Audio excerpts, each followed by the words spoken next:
Di masa pandemi COVID-19, UTD PMI Kabupaten Oku tidak bisa melaksanakan kegiatan donor darah secara massal. Dampaknya, ketersediaan stok darah untuk pasien di sejumlah rumah sakit sering mengalami kekosongan.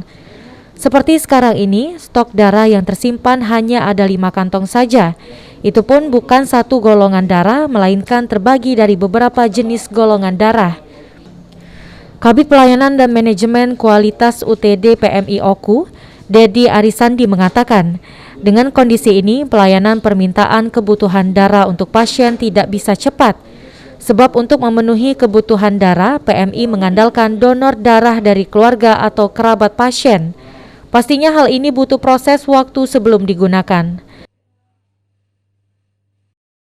Stok darah karena dalam keadaan pandemi COVID-19 ini, kegiatan untuk donor massal sangat signifikan berkurang, sehingga stok darah di UTD PMI juga sangat berkurang, bahkan kadang sampai kosong.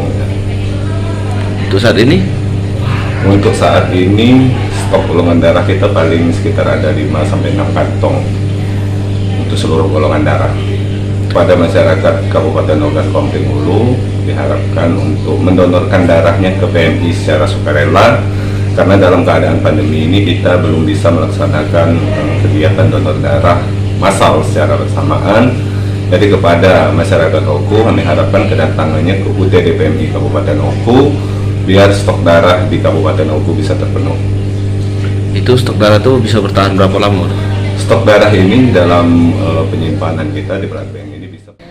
PMI berharap kepada masyarakat yang bersedia mendonorkan darah untuk datang ke UTD PMI Oku sehingga dapat memenuhi kebutuhan darah sebanyak 200-300 kantong per bulannya.